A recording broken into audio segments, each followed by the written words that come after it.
बिस्मिल्लाहिर्रहमानिर्रहीम। अस्सलाम वालेकुम डियर स्टूडेंट्स।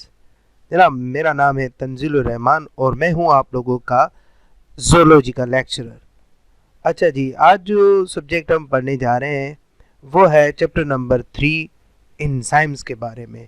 तो एंजाइम्स क्या होते हैं, किस तरीके से काम करते हैं और एंजाइम्स क्यों ज़रूरी होते हैं हमारी बॉडी के अंदर, इन सब चीज़ों को आज हम समझेंगे।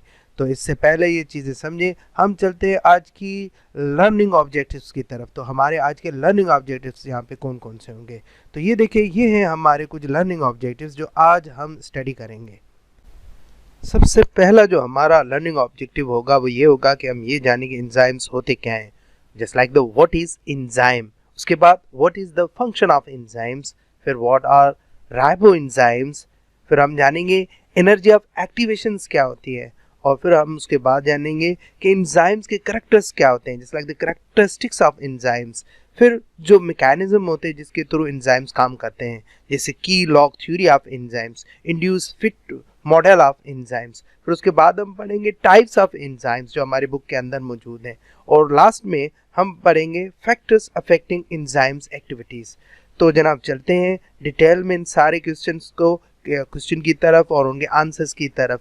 तो अपनी कॉपीज़ और बुक संभाल के रखें, रेडी हो जाएं। हम अपने पहले क्वेश्चन की तरफ चलते हैं और वो है हमारे पहला क्वेश्चन, व्हाट इज एंजाइम, और define the enzyme and what are the functions of enzymes. जनाब, यहाँ पे एक मैं फिगर ड्रॉ कर रहा हूँ जिसमें आप देख सकते हैं कि नीचे जो मॉलिक्यूल्स दिखाई दे रहे हैं उन पे लिखा हुआ है एंजाइम्स। ये मॉलिक्यूल्स जो होते हैं ये प्रोटीन के बने हुए होते हैं और ये हम हर ऑर्गेनिजम्स की बॉडी के अंदर मौजूद होते हैं। जनाब, इनका बहुत ही इम्पोर्टेंट रोल होता है लिविंग ऑर्गेनिजम्स की बॉडीज के अंदर। बहुत सारे मॉलिक्यूल्स को तोड़ने का ये काम करते हैं, बहुत सारे मॉलिक्यूल्स को जोड़ के बड़ी बड़ी प्रोडक्ट्स बनाने का ये काम करते हैं। ये लाजमी हमारे बॉडी के अंदर मौजूद होते हैं। अगर नहीं हो तो हमारी बॉडी कह लें कि सीज हो जाए, कोई भी काम इतनी जल्दी से परफॉर्म ना कर पाए। तो एंजाइम्स हमारे लिए बहुत ही ज़रूरी है। तो हम डायरेक्ट चलते हैं इसकी डेफिनेशंस की तरफ कि इनकी डेफिनेशंस क्या होगी। सो enzymes may be defined as the organic substances capable of catalyzing specific chemical reactions in the living system। अब जो भी स्टूडेंट्स आप यहाँ पे मेरी इस वीडियो को देख रहे हैं, सबसे पहले ये काम करें कि इस डेफिनेशंस को अपनी कॉपी के अंदर नोट कर लें। अगर बुक है तो इसी डेफिनेशंस को अंडरलाइन कर लें। इसके अलावा भी एक छोटी सी डेफिनेशंस मैं आपको बता देता हूँ जो बहुत ही आसान है। द बायोकैटालिटिक मॉलिक्यूल कॉल्ड एंजाइम, अब ये भी नोट कर लें। इसके बाद हम नेक्स्ट चलते हैं हिस्ट्री ऑफ एंजाइम्स की तरफ कि एंजाइम्स को सबसे पहले किसने डिस्कवर किया। Anselme Payen discovered in 1833 the first enzymes who called डाइस्टीएज।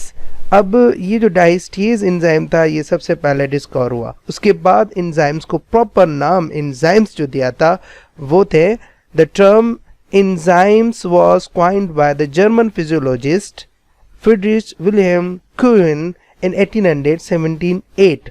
और enzyme जो लफ्ज़ है वो ग्रीक लैंग्वेज का लफ्ज़ है, उसकी जो मीनिंग बनती है वो है इनसाइड या इन द यीस्ट या इन लिवरेंस। अब चलते हैं कि what is the important of enzymes, कि एंजाइम्स इतने ज़रूरी क्यों होते हैं, किस लिए होते हैं।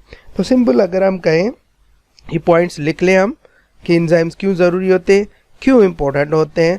तो जी, life would not be possible without the metabolic activities of cell. This is turn depend of the catalytic molecules called enzymes. Without enzymes the dynamic steady state of cell would cease to exist।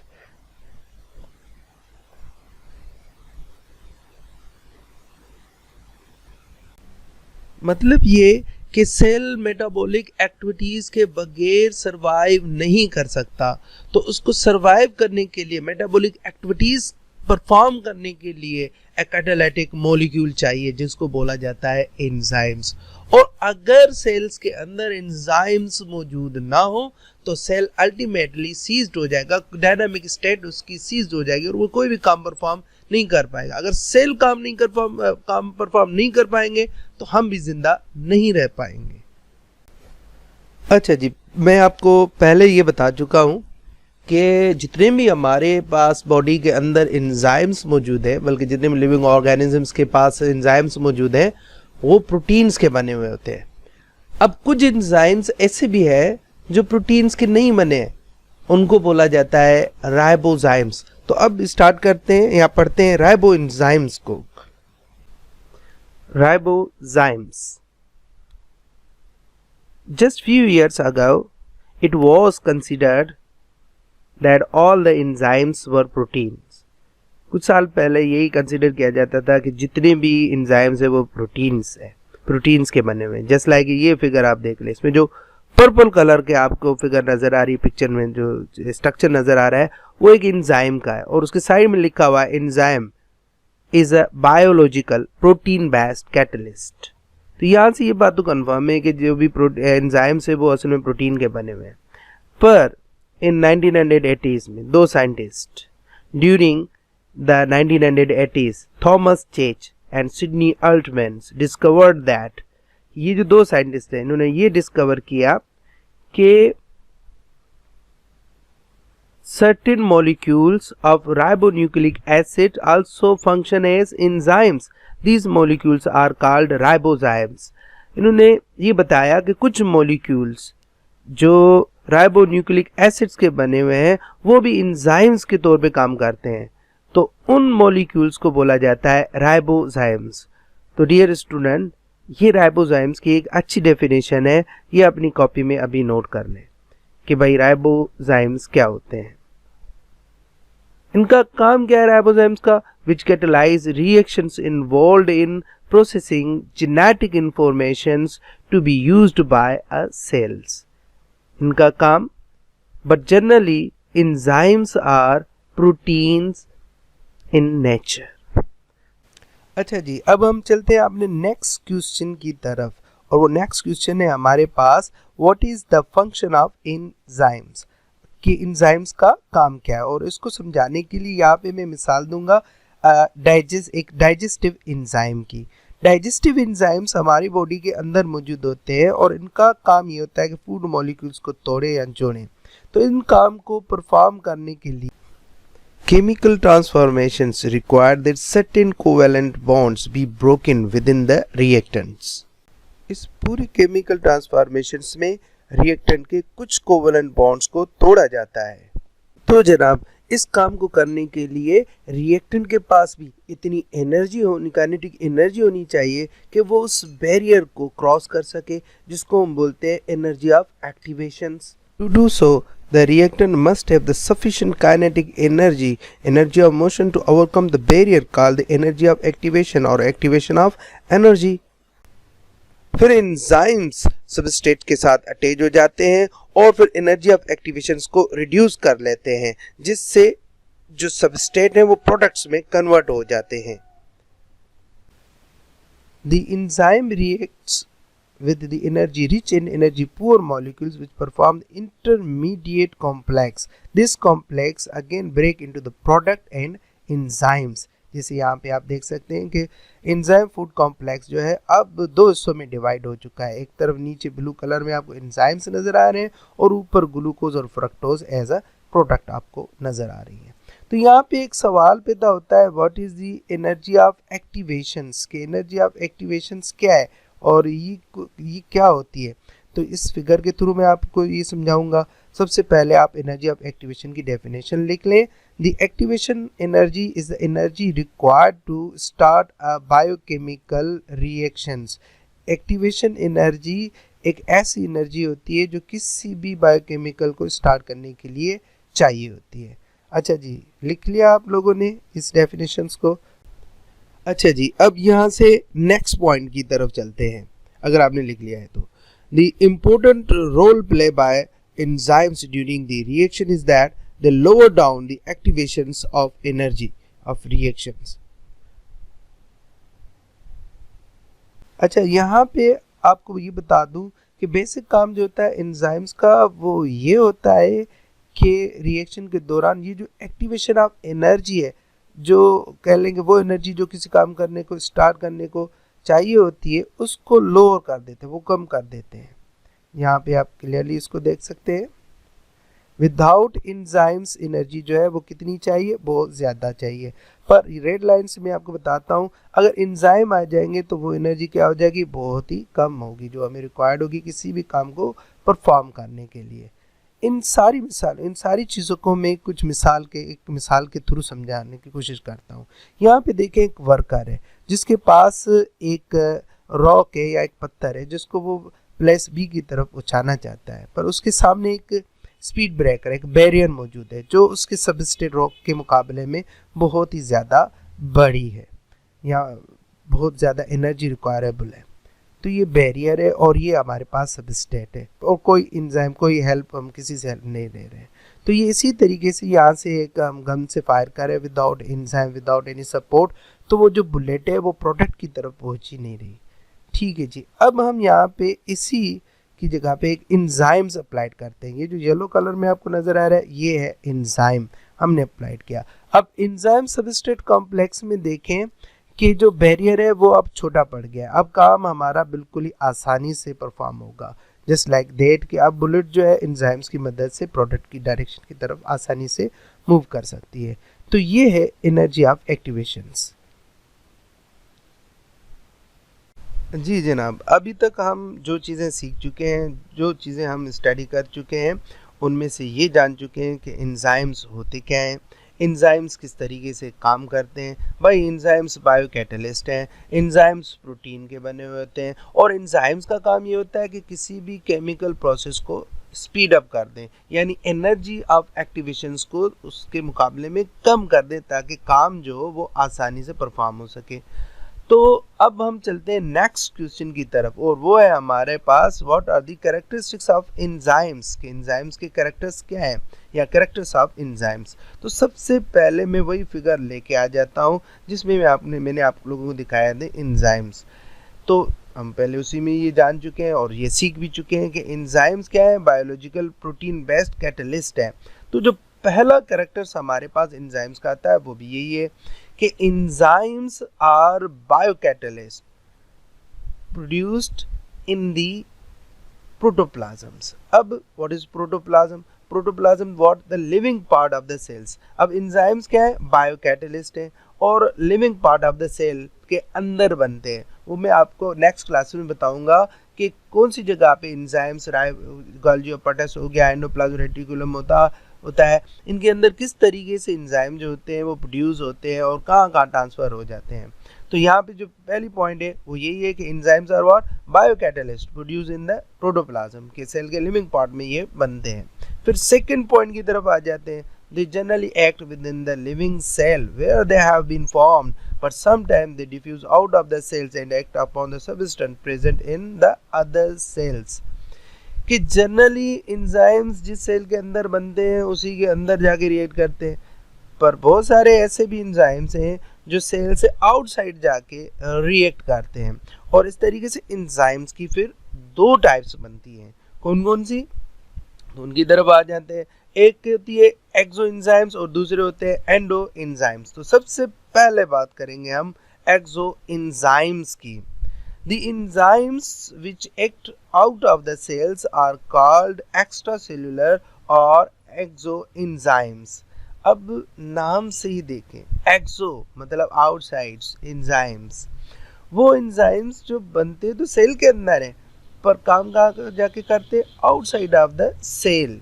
Just like here, यहाँ पे देखें ये red line के under कर दिया मैंने, ये है एक्सो एंजाइम्स। इसकी मिसालें भी बहुत सारी हैं, जैसे आप इसकी मिसाल ले सकते हो, पेप्सिन बनती है सेल के अंदर, react outside of the cell करती है।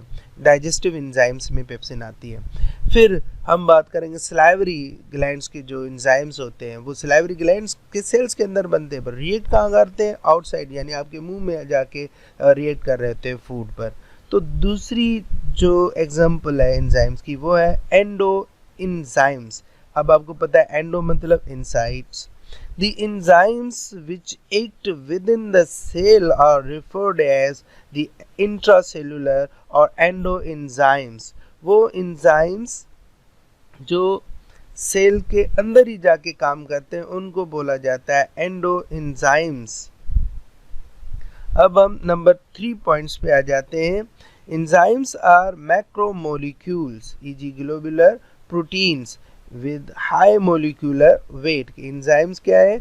बड़े मोलिक्यूल होते हैं, सबस्ट्रेट के मुकाबले में लार्जर साइज रखते हैं, जैसे यहाँ पे आपने देखा।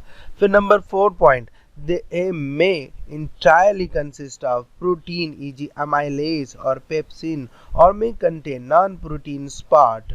अब यहाँ पे आपको बता दूं कि एंजाइम्स या तो कम्प्लीटली प्रोटीन के बने होंगे या वो कंजुगेटेड मॉलिक्यूल होंगे, प्रोटीन के अलावा भी कोई और पार्ट उनके साथ हो सकता है या होलो एंजाइम्स हो सकते हैं।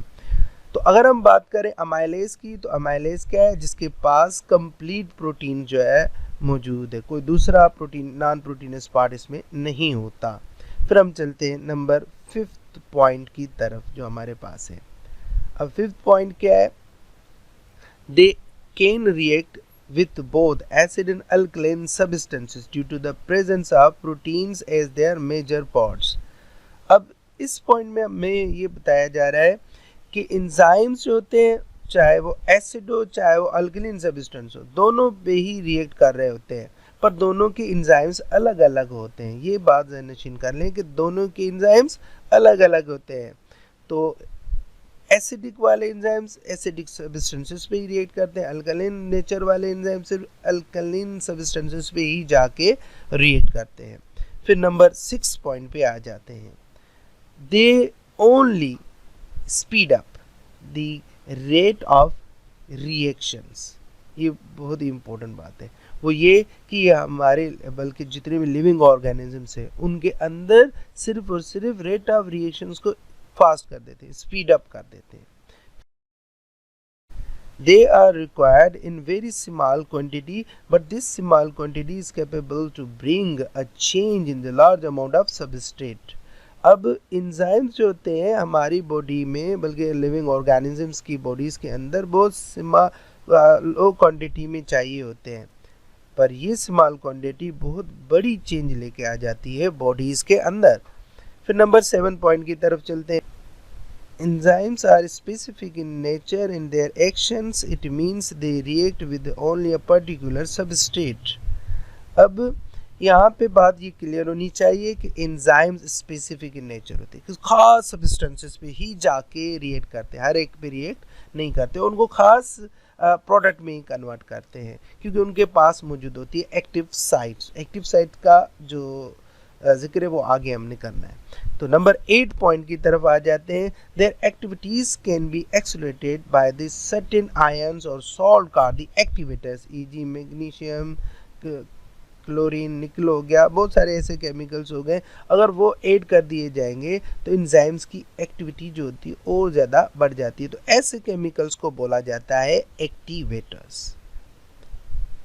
फिर 9 points, enzymes molecules are much greater in size than the substrate. और ये मैं पहले भी बता चुका हूँ, जो एंजाइम मॉलिक्यूल होते हैं वो ग्रेटर इन साइज होते हैं सबस्ट्रेट्स के मुकाबले में।